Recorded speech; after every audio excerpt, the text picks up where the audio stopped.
I spoke with Activision CEO Bobby Kotick today and asked him what's next for the franchise and the company. We have a dedicated, enthusiastic group of probably over 30 million players today. Kotick. I've been calling him Kotick for 10 years. And I'm not going to stop today.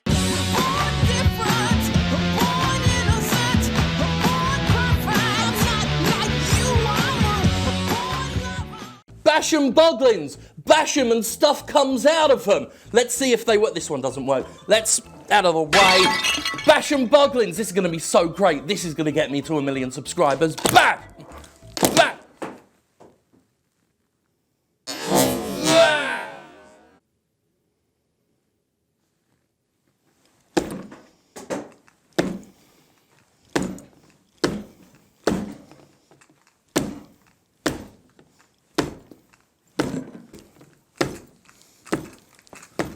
Bobby Kotick, the rancid CEO of Activision, who has been described in profiles as compulsively capitalistic, likes to keep his head down. Unlike, say, Gearbox's Randy Pitchford, who can't stop mouthing off and overshadowing his company's output with his endless cavalcade of farcical scandals, Kotick is pretty quiet on social media and doesn't go out of his way to showboat in front of the game-buying public. When he does speak publicly, however, he sounds like what he is, a billionaire who doesn't really think or act like normal people because he's too alienatingly wealthy to be in touch with normal people, and whose attitude toward running a business and interacting with the world does justice to the suggestion that for him, capitalism is indeed a compulsion. Also, he hates it when you draw devil horns on his head because when he's trying to date people, they Google him and see him portrayed as Satan. So don't do that.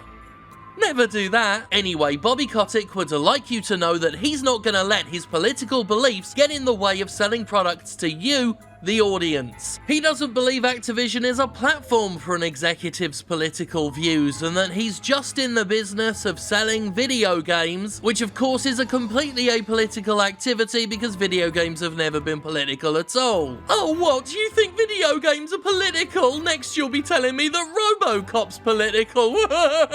Kotick, who once donated $50,000 to Chris Christie, recently declared in an interview that Activision is not a place for the airing of his political beliefs. And you know what? That sounds great in theory. I mean, when you've donated tons of money to a politician who doesn't actually seem to understand what impeachment is, it's probably for the best that you're not trying to turn Activision into your soapbox. But when you look at a recent interview where Kotick expressed his commitment to apolitical business, and if you cut to the core of what he's saying and why he's saying it, you can only find cowardice in his meandering words.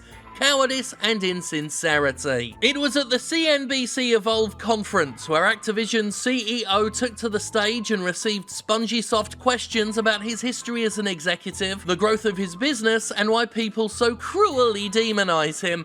Toward the end of the interview, he was asked about politics, with the touchy subject of Hong Kong explicitly mentioned, and his response was nothing short of total guff. Well, you start with, our mission as a company is bringing the world together through epic entertainment. You know that's a big mission.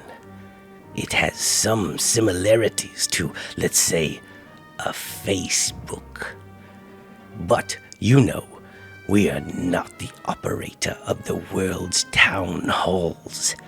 We are the operator of the communities that allow you to have fun through the lens of a video game. And you know, my responsibility is to make sure that our communities feel safe, secure, comfortable, and satisfied and entertained. And so I don't.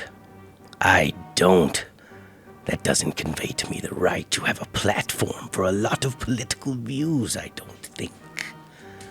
I think my responsibility is to satisfy our audiences and our stakeholders, our employees, our shareholders, He added that there are business people who are incredible examples of character and integrity and principle that inspire him, and that they have a right to articulate their views on politics, and that he loves engaging with those people, essentially praising those executives who do air their political visions, while absolving himself of the obligation to do the same. Now, I fully expect a contingent of viewers today to fully agree with Kotick. The sheer existence of political influences in mainstream video games has been shockingly disputed by a significant number of people who deny their presence even in games about terrorists that weaponize capitalism, video games that make statements in favor of gun ownership within the first 5 minutes. But when you consider the context of Kotick's statement, what you really see is a man with a big responsibility who is shirking it, refusing the Call of Duty, if you will. Because only a few months ago, Activision suspended a professional Hearthstone player for speaking out in favour of Hong Kong protesters. I don't need to go through the history there again, don't worry, this isn't yet another video on that topic, but suffice to say Blizzard opened a can of hot political worms, as it seemed as if they were trying to do what so many US corporations have done and appease Chinese authorities so they can keep selling their products to the lucrative Chinese market. Now, when Blizzard had an opportunity to address these controversies, it did so with the most pathetic non-apology you could ever hope to see, as Blizzard President J. Allen Brack opened this year's BlizzCon pretending to be sorry about an event that he didn't even have the spine to name-check, instead referring to the controversy only as a tough Hearthstone esports moment, with no mention of Hong Kong or China or the suspended player Blitzchung. Instead of actually apologising, the executive jellyfish hung his head and said the word sorry without ever really saying what he was sorry for, choosing to focus more on cloying statements about video games bringing people together, pretty much how Kotick did in his own answer here. Much like Brack, Bobby Kotick refused to say anything about Hong Kong, even though it had been brought up, sidestepping it to emphasise a fabled community where everyone's brought together and safe and comfortable, and nobody ever questions anything. Ever. Let's face it, when publishers sidestep thorny political issues by declaring their games are about bringing the world together, what they're really doing is telling you to shut up and not think, toe the line and just buy their products unquestioningly and loyally. Bobby Kotick doesn't want to air his political views because he doesn't want to comment on political decisions his own company has made. That's what Activision Blizzard's decision regarding Blitzchung was. It was purely political. Whether it was to appease China or not, a Hearthstone player showed political solidarity with Hong Kong demonstrators and Blizzard punished him for it. I promise this video isn't about that. Blizzard has tried to hide behind vaguely written policies to sidestep the political implications of its suspension ruling, but only an idiot would believe they made some impartial, routine, apolitical ruling. Regardless of motive, Blizzard's decision ultimately made a political statement, and old Bibby Bobbers doesn't want to talk about it. Even as Activision Blizzard makes bold political adjudications, its CEO pretends there's nothing political to discuss. You see, the problem with people who want to deny politics in the games industry is that they inadvertently help executives like Robert Kotick. It benefits executives to bandy about the false belief that video games are apolitical and have nothing to say. It allows them to exploit political imagery as seen in games like Activision's own Call of Duty, while avoiding the requirement to have thoughts and considerations about that exploited imagery. It allows them to get away with things like the suspension of esports professionals. It allows them to not be challenged on anything they do or say, because they don't want you to think, they just want you to buy. And if they claim their products aren't saying or doing anything divisive, they raise their chances of selling to as many people as possible. It's shrewd.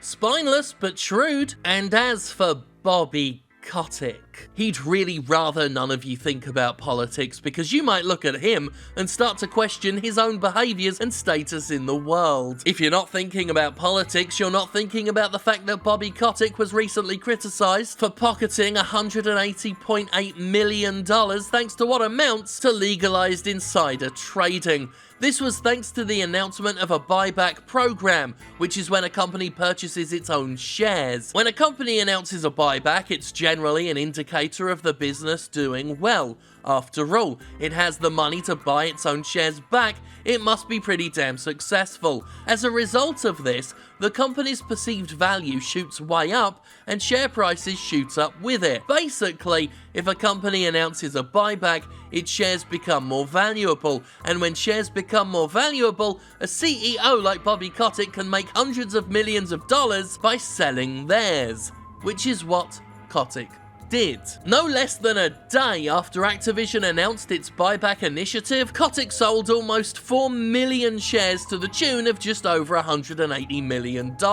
As a recent report notes, the buyback was announced on February 7th, 2017, and within 10 days, 5 high-ranking Activision employees had sold over $430 million worth of shares. Most curiously, despite the announcement of a buyback, Activision allegedly did not buy back any of its shares. The 2017 buyback echoed the 2015 buyback where, again, Activision didn't repurchase its shares. It's a controversial practice, but Activision is adamant nothing improper took place, and by the letter of the law, it's perfectly legal for this form of trading to take place. Bobby Kotick did nothing wrong on paper, which is how a lot of capitalism works, doing nothing wrong on paper.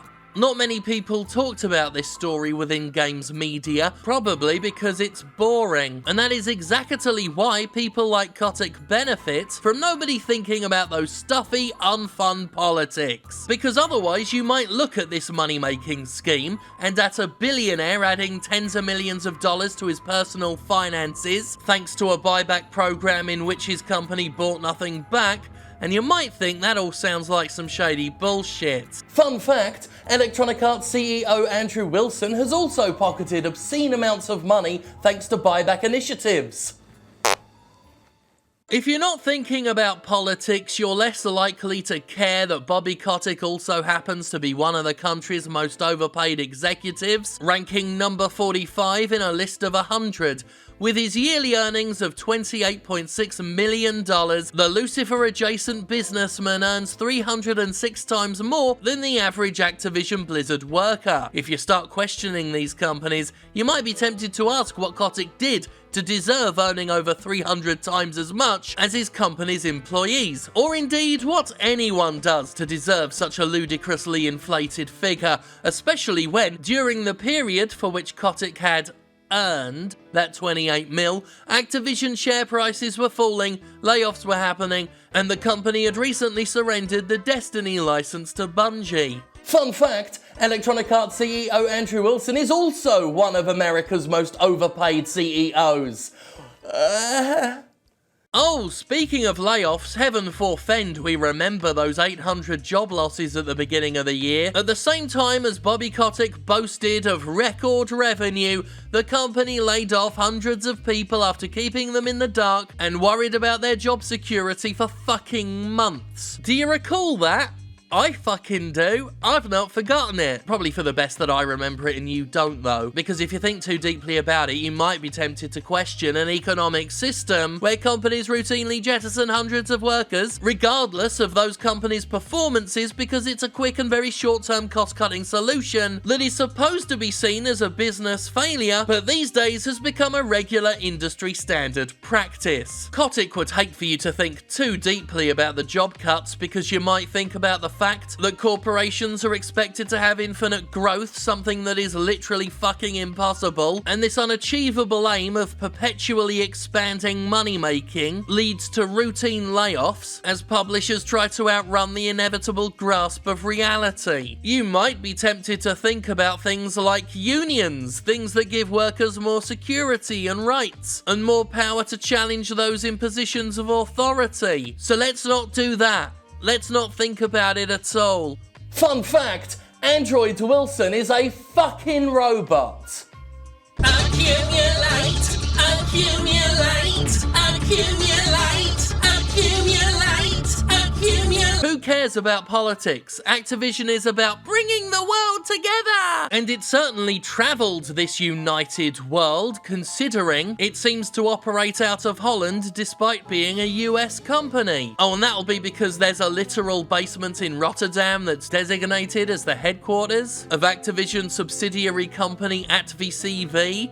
ATVCV, by the by, just so happens to be where the publisher's intellectual property is held, and allows Activision to dodge paying taxes in America where it's actually making the fucking games. Politics are boring and not worth talking about, so we better not talk about how the use of tax havens allows Activision to not only avoid taxes, but qualify the company for a refund, which means American taxpayers are literally funding Activision's existence while it pays fuck all for the privilege. And I'll definitely not bring this fact up in multiple videos, and definitely haven't throughout the year, because I don't want to get too political. In sidestepping politics and focusing only on his duty to make money at any cost, Kotick gets to avoid ever talking about things like gaming, shopping and gambling addictions, which have become more and more relevant as investigations into exploitative business practices grow. As loot boxes and microtransactions come under fire for manipulating potentially vulnerable people, there are many uncomfortable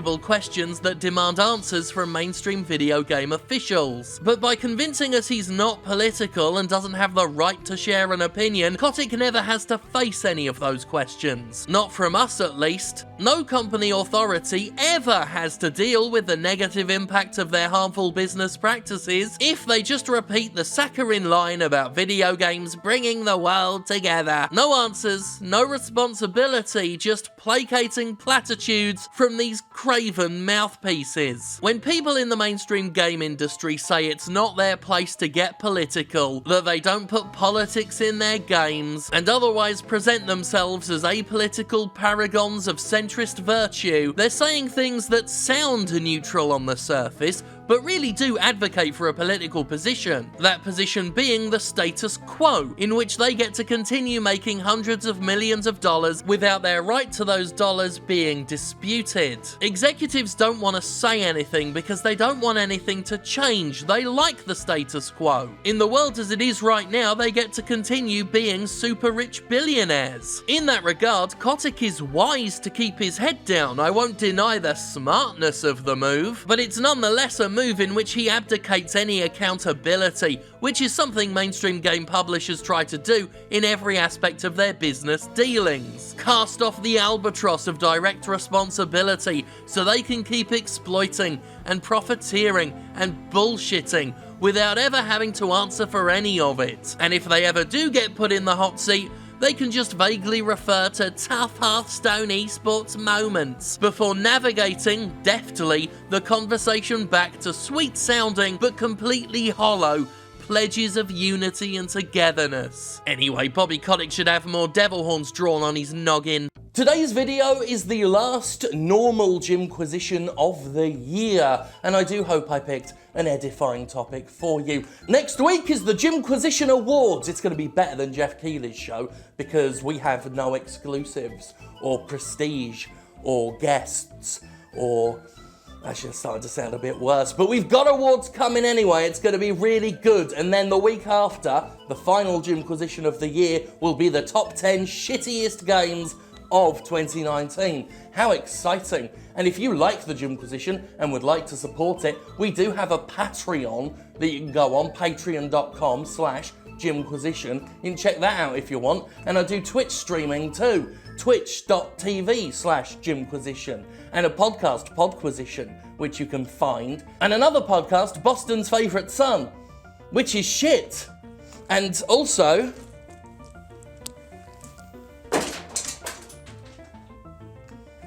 have some jewels. Thank God for me. That was not necessary or funny. I'm going to tread on those again.